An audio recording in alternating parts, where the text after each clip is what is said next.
Astaghfirullah. Bismillahirrahmanirrahim. Assalamualaikum warahmatullahi wabarakatuh. Bihamdillahi wassalatu wassalamu ala rasulillah wa ala alihi wa sahbihi wa mawalah wa la hawla wa la quwata illa billahi wa ba'du. Alhamdulillah, segala puja dan puji hanya milik Allah subhanahu wa ta'ala. Salawat dan juga salam kita hadiahkan kepada Rasul kita Nabi besar Muhammad sallallahu alaihi wa ala alihi wasallam.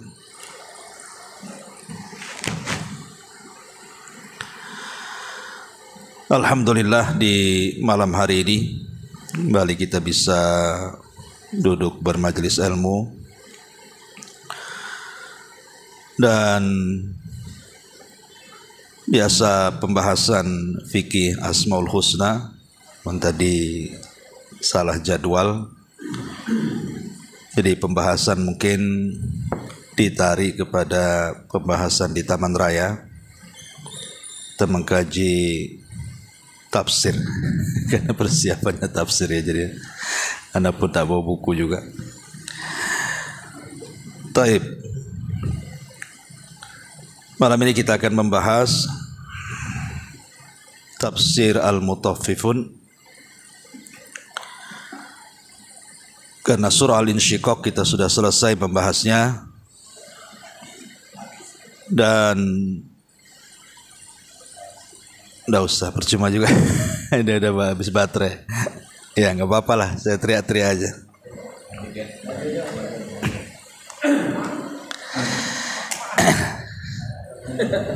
Maju-maju aja, mic-nya bermasalah.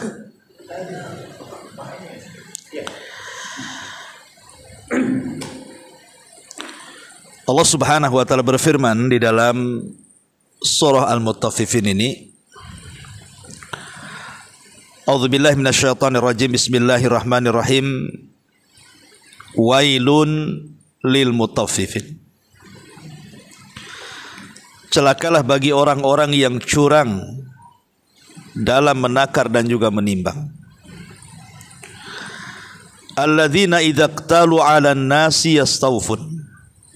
Orang-orang yang apabila menerima takaran dari orang lain, mereka minta dicukupkan.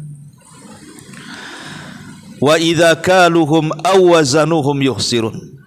Dan apabila mereka menakar ataupun menimbang untuk orang lain, mereka pun justru mengurangi.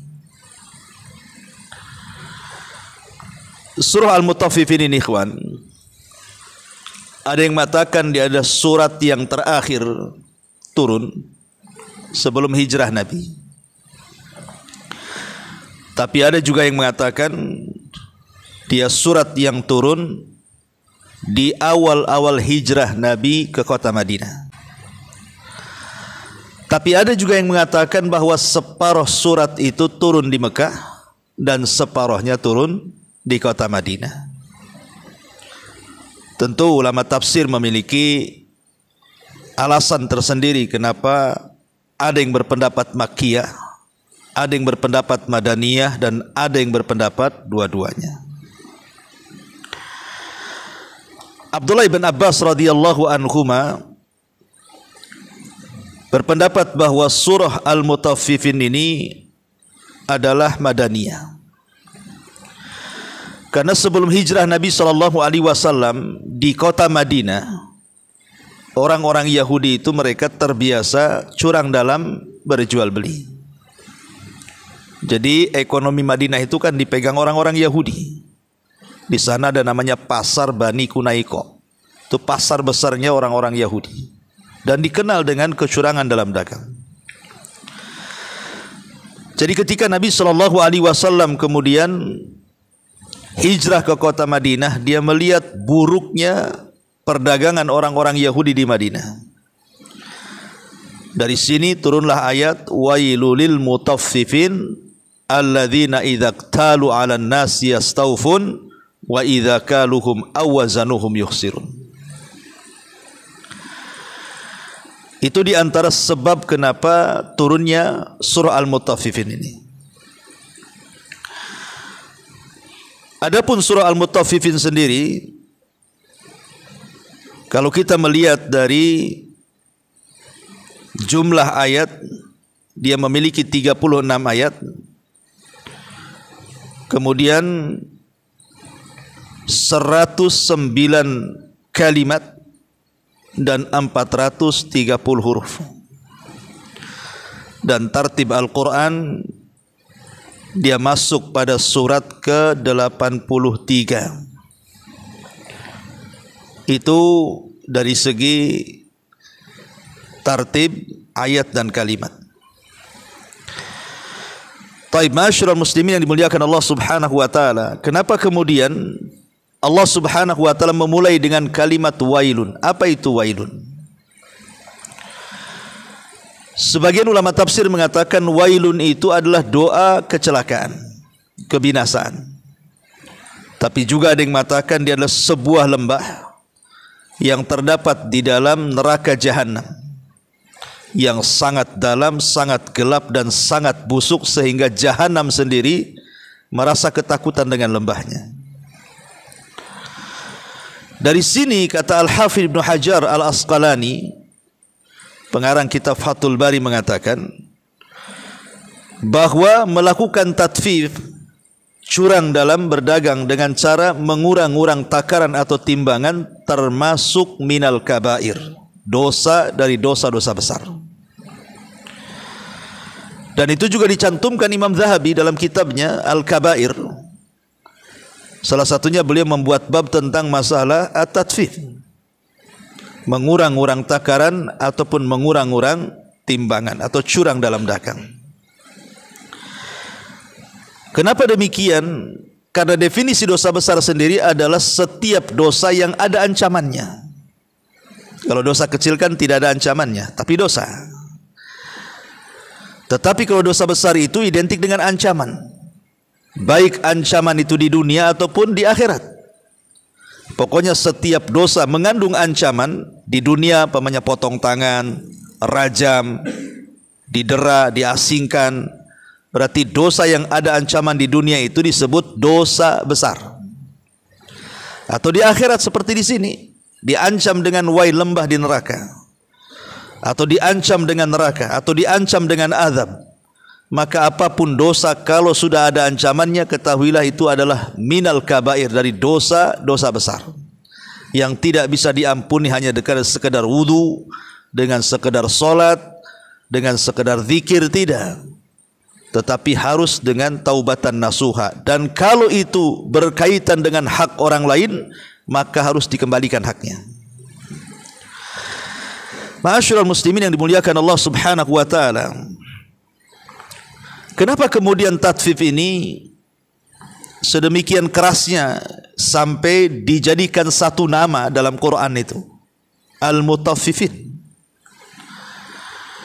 Karena yang namanya tatfif, mengurang-urang takaran, timbangan dan yang semacamnya itu kezaliman.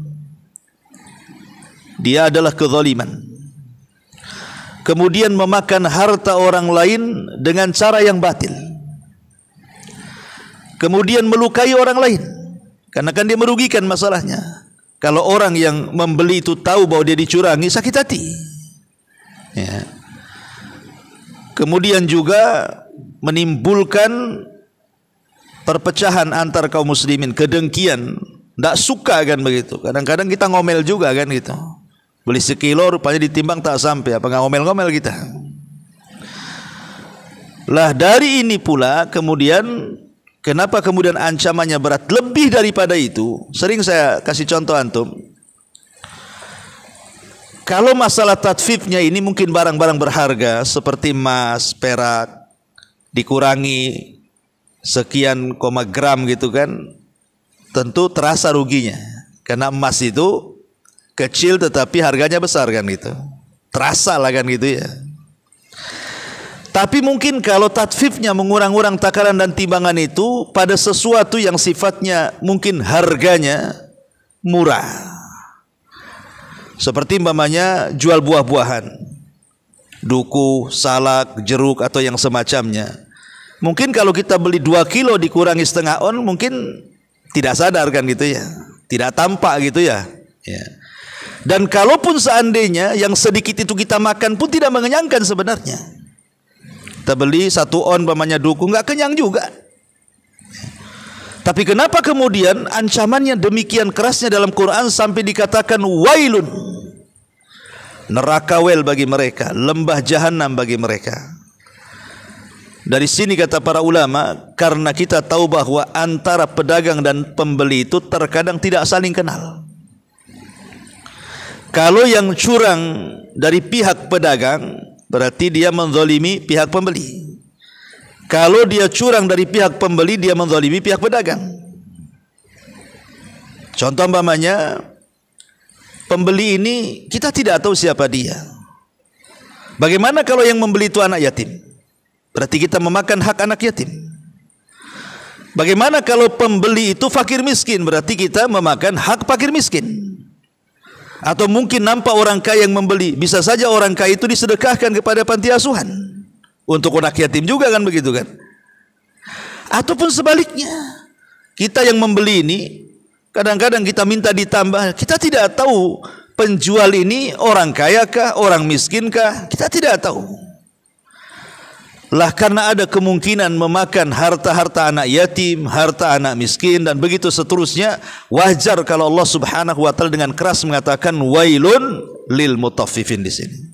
Celaka bagi orang-orang yang mutaffif di sini, yang suka mengurang-urang takaran dan timbangan itu. Kalau dia jadi penjual, dia kurangi. Kalau jadi pembeli, dia minta tambah. Ma'asyiral muslimin yang dimuliakan Allah Azza wa Jalla, sebenarnya bukan dari Quran saja celaan tatfif ataupun mengurang-urang ini. Di dalam hadis Nabi sallallahu alaihi wasallam dijelaskan tentang bahayanya ini. Seperti Nabi sallallahu alaihi wasallam mengatakan ketika menasihati orang-orang muhajirin, apa kata Nabi sallallahu alaihi wasallam? Ya ma'syaral muhajirina khamsun idza btulitum bihinna fa'udzu billahi an tudrikuhun. Kata Rasul, hai orang-orang muhajirin, ada 5 perkara jangan sampai menimpa kalian. Kalau 5 perkara ini menimpa kalian, aku berlindung kepada Allah, semoga jangan sampai menimpa kalian. Rasul ketakutan kalau 5 perkara itu menimpa umatnya. Sampai Rasul berlindung kepada Allah. A'udzubillah an tudrikuhun. Aku berlindung kepada Allah kalau kalian sampai terkena 5 perkara ini. Lah salah satunya dari 5 perkara ini kata Nabi sallallahu alaihi wasallam, walam yanqusul mikyala wal mizan illa ukhidhu bisinin wa syiddatil maunati wa jawri sultan. Tidaklah sebuah kaum mereka mulai mengurang-urang takaran, mengurang-urang timbangan, kecuali Allah akan timpakan kepada mereka paceklik yang berkepanjangan, sulitnya ekonomi, dan dikuasakan kepada mereka penguasa-penguasa zalim. Makanya boleh jadi mungkin negeri kita ini, kalau seandainya kemudian yang berkuasa itu orang-orang yang zalim, maka boleh jadi penyebabnya karena kita sebagai rakyat ini belum mampu jujur dalam berdagang. Karena di sini Rasul mengatakan seperti itu kan. Kita ini berharap pemimpin kita adil, pemimpin kita baik, pemimpin kita wah gitu ya. Tapi kita pula masih mengurang-urang takaran dan timbangan. Dari sini Allah mengatakan innallaha la yughayyiru ma biqaumin hatta yughayyiru ma bi anfusihim. Allah tidak mungkin merubah sebuah kaum sampai kaum itu yang merubahnya. Subhanallah, kalau kita melihat hadis ini, dosanya 1 kan, tapi azabnya 3. Dosanya cuma mengurang-urang takaran timbangan 1 saja, tapi lihat bagaimana Allah Subhanahu wa taala menurunkan 3 azab atas lisan Rasul. Pertama, paceklik yang berkepanjangan. Yang kedua, sulitnya ekonomi. Yang ketiga, dikuasakan penguasa zalim. Menunjukkan bahwa tatfif ini bukan perkara ringan, karena azabnya banyak di sini. Ma'asyiral muslimin yang dimuliakan Allah Subhanahu wa taala. Makanya di antara bahaya tatfif ini disebutkan oleh para ulama. Pertama, sababun lisuhtil jabbar. Tatfif ini menyebabkan datangnya kemurkaan Allah Subhanahu wa taala kepada kita. Allah akan murka kepada kita. Karena Allah sudah mengancam dalam Quran dan Rasul sudah mengancam dalam hadisnya. Kemudian yang kedua, akan ditimpakan berbagai macam azab yang tadi disebutkan oleh Nabi. Bisa saja paceklik yang berkepanjangan, ataupun susahnya ekonomi, ataupun dikuasakan kepada kita penguasa-penguasa zalim. Kemudian yang ketiga, tatfif ini dalil tentang bakhilnya manusia. Kenapa kemudian dia mengurang-urang takaran? Coba. Karena bakhil kan? Kalau dia tidak bakhil, dia tidak akan mengurang-urang takaran. Pasti dia akan lebihkan takaran itu sebagai sedekah sir. Sedekah yang tidak ada yang tahu kecuali pedagang dengan Allah kan? Coba kalau memang ada orang beli 1 kilo, antum timbang 1 kilo, antum masukkan salak 1, jeruk 1, duku 1 mamanya. Berarti lebihnya itu penjual tidak tahu bahwa pedagang ini sedang bersedekah. Dan Nabi mengatakan shadaqatus sir tudfi'u ghadaba rabb. Bahwa sedekah yang diam-diam itu bisa memadamkan murka Allah. Tetapi kebakhilan ini menunjukkan bahwa tidak ada akhlak. Akhlak sudah hilang, atau bahasa yang tren sekarang, tidak ada etika. Ini yang sekarang lagi ngetren nih. Hilang etika dah. Ya, etikanya hilang sudah. Ya. Ini yang ketiga. Yang keempat, menyebar penyakit kehinaan. Ya. Kita ini karena sudah jauh dari agama, akhirnya terjadi kehinaan di mana-mana. Islam mudah saja kemudian akhirnya diruntuhkan oleh musuh-musuhnya karena sudah bobrok dari dalam masalahnya. Menyebabkan kehancuran ekonomi itu karena tatfif di sini. Kenapa kemudian ekonomi kita kaum muslimin kemudian kalah dengan ekonomi pamannya Cina ataupun Barat kan gitu ya?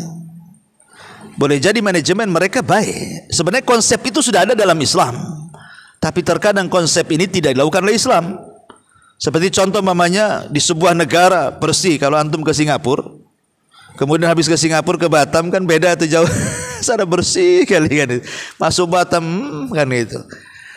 Padahal mereka negeri kafir, kita negeri Islam kan. Sebenarnya konsep kebersihan itu tidak perlu melihat negara lain. Konsep Islam sudah ada. Kalau diterapkan itu lebih bersih daripada mereka sebenarnya. Tapi itu tidak diterapkan, termasuk juga dalam ekonomi. Kebanyakan tatfif. Ya. Kemudian juga menunjukkan hilangnya amanah. Dan ini tanda-tanda akhir zaman. Karena ketika Nabi SAW berbicara soal tanda-tanda kiamat itu, salah satunya apa? Idha'atul amanati. Ketika amanah sudah tidak ada. Karena tatfif ini bagian daripada khianat. Seorang pedagang berkhianat kepada pembeli, atau sebaliknya, hilang amanah. Ya. Dan tatfif ini bagian daripada dosa besar, sebagaimana perkataan Al-Hafidh Ibnu Hajar Al-Asqalani rahimahullahu ta'ala. Ini kerusakan daripada tatfif.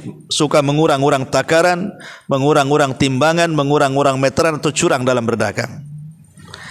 Adapun pengaruh buruknya, baik atas individu ataupun masyarakat, ikhwan. Pertama, bahwa mereka akan terkena al-khusran, kerugian, baik di dunia ataupun di akhirat. Karena Allah mengatakan dalam surah Asy-Syu'ara ayat 181 ketika menceritakan tentang kisah kaum Syu'aib. Ingat, kalau kita melihat sejarah para nabi, yang pertama kali melakukan curang dalam jual beli itu justru kaum Madian, yang diutus kepada mereka Nabi Arab namanya Syu'aib alaihi salatu wassalam. Inilah kaum yang pertama kali mencontohkan curang dalam dagang. Kaum Madian namanya. Lalu Allah Subhanahu wa taala bercerita ketika menceritakan tentang kisah Nabi Syu'aib, kata Allah, wa auful kaila wal mizan. wala takunu minal muhsarin. Wa auful kaila wala takunu minal muhsirin. Wa auful kaila, sempurnakan timbangan kalian, dan janganlah kalian termasuk orang-orang yang merugi. Rugi dunia dan rugi akhirat. Apa yang dimaksud kerugian di sini? Hilang berkah. Hilang berkah. Ingat bahwa niat para penjual ini dengan cara curang dalam berdagang, dengan mengurang-urang takaran, timbangan dan meteran itu kan pasti cuma satu, ingin dapat keuntungan lebih. Dia kira dengan cara seperti itu bisa kaya, bisa cepat dapat keuntungannya. Akhirnya dia pun melakukan kecurangan. Hakikatnya dia rugi, karena sebenarnya walaupun dia curang ataupun tidak curang, tetap dapatnya segitu. Kenapa demikian? Karena rizki Allah sudah diatur. Kamu mau curang, mau jujur, tetap dapat segitu. Kan sudah diatur rizki kita. Ketika kita ini di perut ibunda kita, kemudian malaikat datang mencatat rizkinya, sudah dicatat rizki kita ini. Lah kalau sudah dicatat rizki kita, ngapain curang dalam dagang? Toh Anda curang ataupun tidak curang, tetap dapat segitu. Justru yang terjadi, walaupun secara kasat mata dapat keuntungan banyak, hakikatnya dihilangkan berkah dalam harta kita. Rugi itu di dunia, bagaimana di akhirat? Ya. Ini yang pertama. Yang kedua, al-fasadu fil ardi. Orang ini telah melakukan kerusakan. Wala ta'thaw fil ardi mufsidin. Janganlah kalian melakukan kerusakan di permukaan bumi. Jadi orang yang melakukan tatfif ini, hakikatnya dia sedang melakukan kerusakan di permukaan bumi. Karena kenapa melakukan kerusakan? Ya tadi, menimbulkan perpecahan, menimbulkan kedengkian, menimbulkan permusuhan, akhirnya kan rusak akhirnya. Pertemanan pun jadi tidak baik, ya, dan begitu seterusnya. Kemudian yang nomor 3, fuqdanul amni al-ijtimai. Hilang keamanan. Udah nggak merasa aman lagi akhirnya kan. Malas kita mau beli gitu. Kenapa? Nggak tahu. Beli sekilo dikurang-kurang. Nggak aman saya di pasar ini. Pasar sana aja lah kan. Itu ya. Hilang keamanan. Padahal aman itu nikmat Allah terbesar, ikhwan. Keamanan itu nikmat Allah terbesar. Lebih-lebih kemudian di antara azab yang akan ditimpakannya adalah kekurangan ekonomi. Susahnya cari pekerjaan coba. Itu kata lisan Nabi kan. Ditimpa paceklik berkepanjangan, ataupun syiddatil mauna, susahnya ekonomi, hilang keamanan kan. Kalau orang susah ekonomi, artinya kan kemiskinan di mana-mana. Kalau sudah kemiskinan di mana-mana, pasti banyak kejahatan di mana-mana. Kejahatan di mana-mana, ikhwan. Tetapi yang ajaib itu di dunia ini cuman ada di Palestina. Di Palestina itu walaupun mereka susah makan, susah di blokade, tidak bisa makanan, minuman masuk, obat-obatan pun tak masuk. Susah di sana. Banyak orang mulai mati kelaparan. Tapi tidak ada yang melakukan kriminal di sana. Nggak ada orang mencuri. Nggak ada. Ya. Coba kita saja kadang-kadang ya, seperti di mana itu yang terjadi gempa, tanah geser itu. Ini bantuan baru datang, belum sampai di tempat, udah dirampok tuh pakaiannya, kan? Bayangin aja. Itu baru bagian kecil di negeri kita itu. Ya. Bahkan ada di sebagian tempat itu ketika terjadi bencana itu toko-toko itu dijarah betul. Ya, karena orang yang punya udah ketakutan kan, udah pergi, datanglah orang tak jelas. Nah, itulah akibat daripada susah kan, akhirnya muncul kriminal, dan itu berawal ketika dicabutnya aman. Ya. Ini yang ketiga. Kemudian yang keempat, al-ibtian an rahmatillahi azza wa jalla. Dia sudah menjauhkan diri dari rahmat Allah subhanahu wa ta'ala. Karena rahmat Allah subhanahu wa ta'ala itu akan diturunkan kepada siapa? Inna rahmatallah qaribun minal muhsinin. Rahmat Allah itu dekat dengan orang-orang yang muhsin, yang berbuat baik. Ini sedang berbuat jahat orang ini. Curang itu kan kejahatan, kezaliman. Dicabut rahmatnya akhirnya kan. Nah, ini juga bahaya. Termasuk juga faqdul aswaq at-tasrifil alamiyah, rusak ekonomi. Ya, di mana-mana rusak ekonomi dan tercabutnya perasaan kepercayaan amanah kita itu udah nggak percaya lagi sama orang. Akhirnya suudon antar kaum muslimin, coba. Sesama kaum muslimin suudon akhirnya. Lah inilah kerusakan-kerusakan kalau sampai kemudian orang itu masuk pada tatfif. Tapi para ulama tafsir meluaskan sebenarnya. Jadi tatfif itu bukan hanya sekedar bicara soal jual beli saja. Ya, bukan soal mengurang-urang takaran, mengurang-urang timbangan, mengurang-urang meteran, curang dalam dagangan. Bukan hanya sebatas itu. Ya. Tapi tatfif juga mengurang-urang hak ini juga berlaku kepada Allah. Berlaku kepada ibadah. Berlaku kepada muamalah yang di luar jual beli. Dan kata para ulama, sebesar-besarnya tatfif adalah ketika mengurangi hak Allah Subhanahu wa taala. Sebesar-besarnya tatfif, mengurang-urang hak itu adalah ketika kita mengurang-urang hak Allah Subhanahu wa taala, dan itu ketika kita melakukan kesyirikan. Kenapa kemudian kesyirikan ini sebesar-besarnya tatfif, mengurangi hak? Ya, Allah sudah memberikan rizki kepada kita, ya ikhwan. Allah sudah memberikan kehidupan kepada kita, memberikan rizki kepada kita, memberikan nikmat kepada kita, segala-galanya Allah Subhanahu wa taala kasih. Tiba-tiba kita tidak bersyukur kepada Allah, kemudian meminta pula kepada selain Allah Azza wa Jalla. Yang harusnya berharap kepada Allah diberikan harapan kepada selain Allah. Yang harusnya takut kepada Allah diberikan takut kepada selain Allah. Yang harusnya meminta kepada Allah diberikan pula doa itu kepada selain Allah. Ini sebesar-besarnya tatfif. Makanya di zaman Nabi SAW ada seorang wanita mengucapkan satu kalimat kepada Nabi SAW, satu kalimat saja. Apa kata wanita ini? Masya Allah wa syi'ta ya Muhammad. Atas kehendak Allah dan kamu. Hanya menambahkan kalimat dan. Rasul marah dan mengatakan aja'al tani lillahi nidan, kau mau jadikan aku tandingan bersama Allah? Qul masya Allah wahda, katakan atas kehendak Allah saja, jangan bawa-bawa aku, kata Rasul. Karena kalimat waw ini bahaya, walaupun satu kalimat waw dan ini bahaya, karena akan mengurangi hak Allah di sini. Ya. Ini sebesar-besar tatfif dalam Islam adalah ketika bicara tentang hak Allah, kesyirikan. Ya. Kemudian yang kedua dalam ibadah. Terkadang kalau kita ini, umpamanya Anda ini bekerja di pemerintahan, kemudian pemimpin kita datang, entah wali kota, entah bupati, entah apa kan gitu, atau mungkin dalam dunia militer, polisi, TNI dan begitu seterusnya, itu kalau datang komandannya tuh rapihnya luar biasa, tepat waktu, kalau nggak bisa dipecat atau mungkin suruh push up.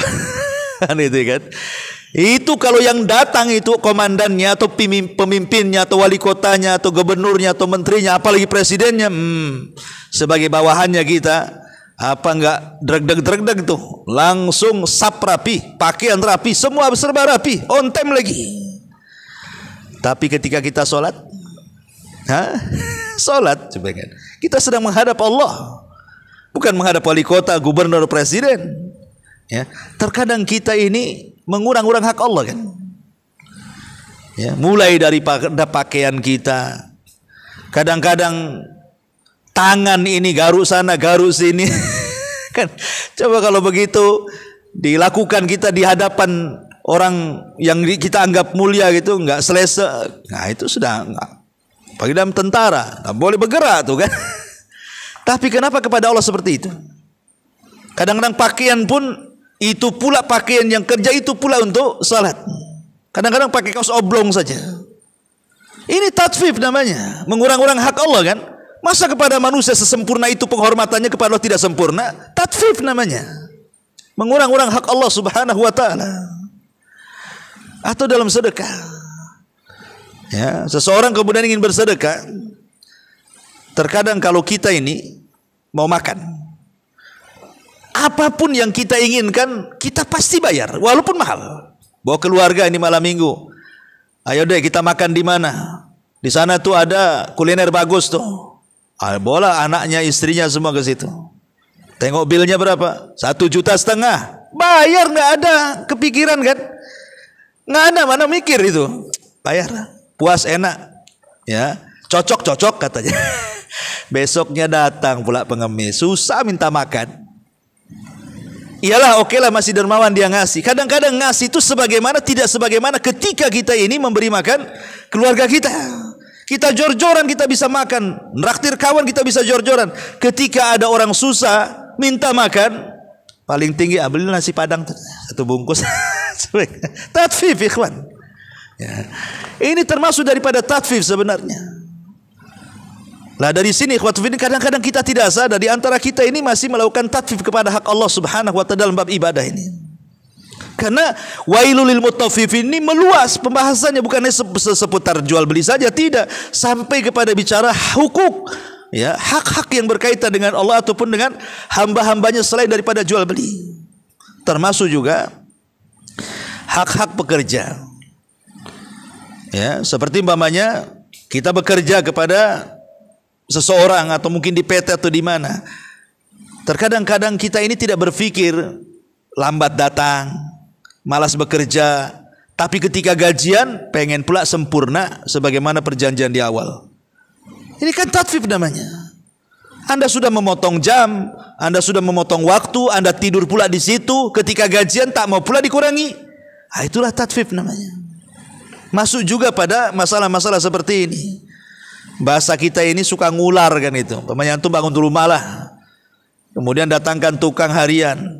Ya, kalau antum ada semangat kan gitu. Ketika tak ada yang ngular kan gitu ya. Kalau borongan sih enak, terserah dia kan gitu. Tapi kalau yang harian ini kan bahaya kan gitu ya. Ya. Lah itu kadang-kadang di situ tatfif juga kan, karena mengurang-urang hak orang. Tapi kalau waktu gajian tak mau dikurangi, marah dia. Saya 5 hari kerja loh. Kan itu. Masyarul muslimin yang dimuliakan Allah Azza wa Jalla, itu contoh saja tatfif dalam pekerjaan. Ataupun dalam masalah ijar, sewa menyewa, itu pun masuk juga kan. Tatfif dalam sewa menyewa, bukan sama jual beli saja. Termasuk juga hak-hak yang berkaitan dengan manusia. Baik dengan kawan, baik dengan ulama gitu ya. Pamannya seseorang murid dengan ustadznya. Maunya murid itu, ustadz itu kalau bisa nggak punya salah kayak malaikat maksudnya. Ada tuh. Kalau ustadz itu sempurna lah. Kalau bisa nggak punya dosa kayak malaikat. Makanya kalau buat dosa sedikit, kebaikannya hilang, yang dosanya itu aja dibicarakan. Tetapi muridnya, dia menghendaki ustadznya kayak malaikat, dia pula jadi iblis gitu maksudnya. Kan gitu. Dia sendiri akhlaknya nggak pernah disorot sama ustadz. Entah dia melakukan apa di luar, mana ustadz tahu. Ya kan? Mungkin buruknya luar biasa.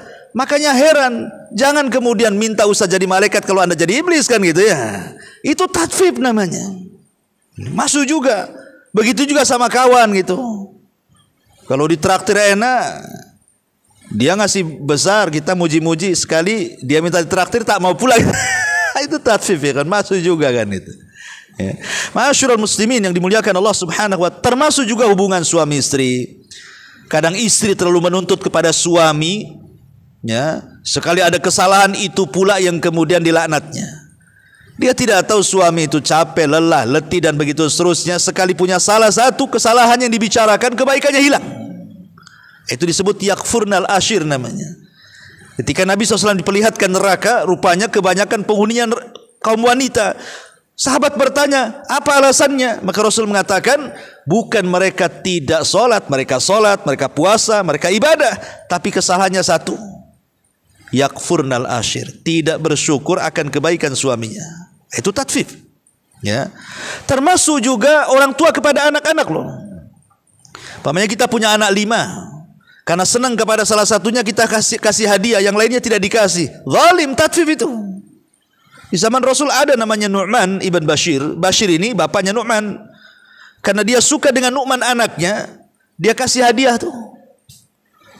Tetapi kemudian istrinya nggak setuju. Kalau bisa hadiah ini disaksikan oleh Nabi.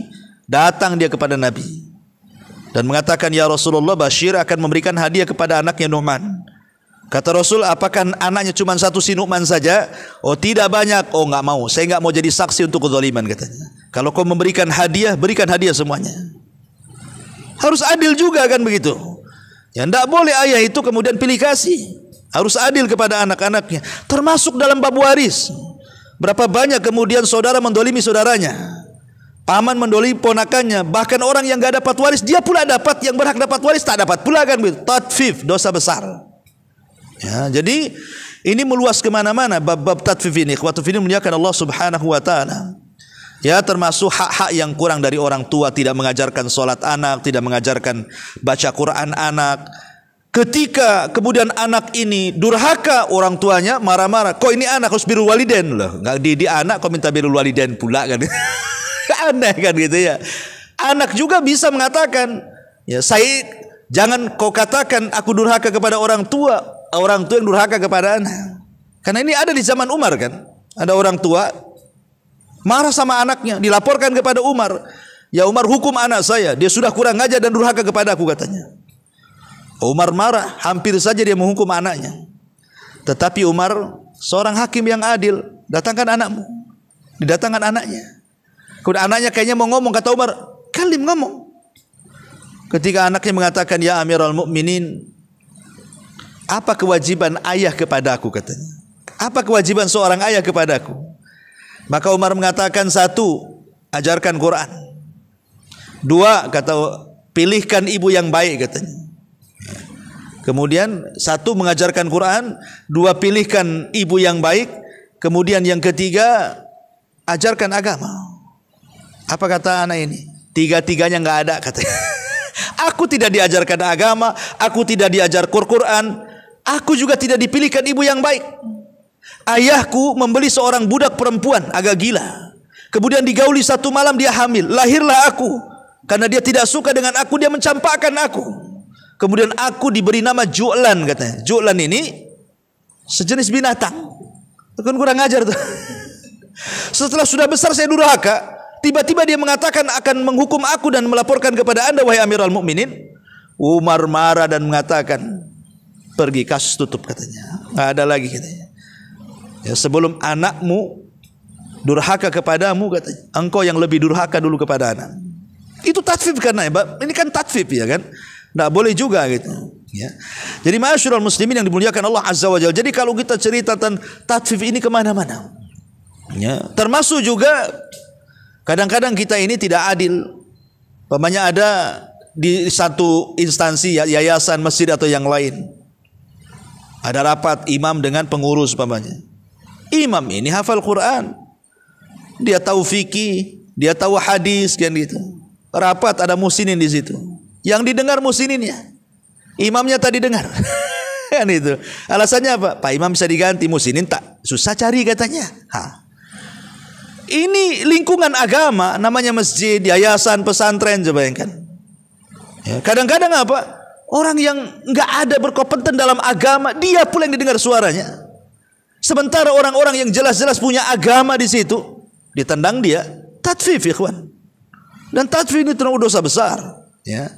Atau mamanya, antum punya anak gadis, ada dua orang melamar, satu hafal Quran, satu pula tak hafal Quran tapi pula miliarder. Ya. Kira-kira milih mana? Yang satu ganteng, dokter, gajinya 20 juta, rumahnya di Sukajadi, mobilnya bagus. Satu pula lulusan Jabal Luhut, tinggal di Ruli, hafal Quran, hafal hadis arba'in. Kira-kira tuh milih mana? Pak dokter lah Ustaz katanya. Idza ja'akum man tardawna dinahu wa khuluquhu fazawwijuh, kata Rasul. Apabila datang anak, melamar anak kita, bagus agamanya, bagus akhlaknya, nikahkan dengan dia. Kalau tidak, rusak anak kita. Karena bukan hanya mencarikan jodoh anak kita kemudian selesai tanpa kemudian memikir agama dia, tidak. Ketika kita mati kita butuh doa dia. Loh, kalau anak kita serahkan sama ahli dunia, ketika kita mati, kira-kira peduli dengan kita? Nggak peduli. Bukan hanya dia tidak peduli, cucunya pun tidak peduli. Tapi kalau kita nikahkan dengan yang tahu agama, dia peduli dengan kita setelah kematiannya, anak cucunya pun peduli kepada kakeknya. Jadi jangan berpikir soal dunia saja. Kehidupan kita itu ada setelah dunia. Saya bukan promosi lu saja Balud ya. Tetapi di sini maksudnya kita bicara masalah tatfif. Kadang-kadang kita tidak adil di sini. Ya.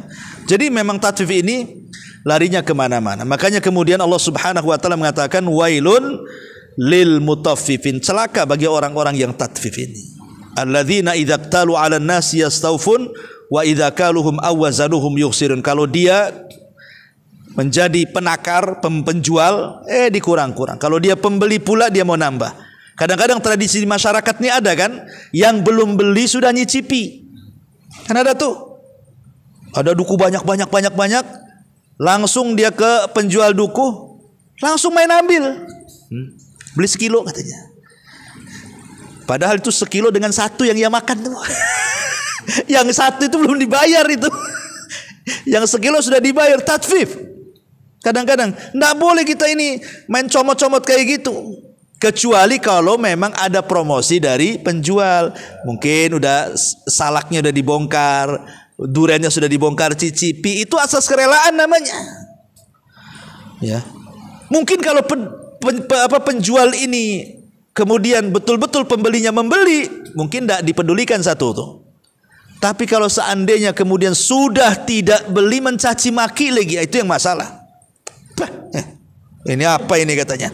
Nggak jadi asem. Nah ini kan udah diambil, dimakan, dicaci maki, apa kurang aja? Aduh, sakitnya di sini itu penjual tuh. Lah, ini hal-hal yang seperti ini kan terjadi di masyarakat. Ya tadi saya katakan tadi, karena tidak ada etika tadi. Nah, itu hilang etika, hilang akhlak. Ya, kalau akhlak seperti hilang, gimana coba negara kita ini? Ya. Masyarul muslimin yang dimuliakan Allah Subhanahu wa taala, inilah di antara tafsir singkat dari surah Al-Mutaffifin. Insyaallah kita lanjutkan nanti di Taman Raya. Mungkin ini saja yang bisa sampaikan. Mudah-mudahan ada manfaatnya. Subhanakallah bihamdika, asyhadu an la ilaha illa anta astaghfiruka wa atubu ilaik. Allahu taala alam. Assalamualaikum warahmatullahi wabarakatuh.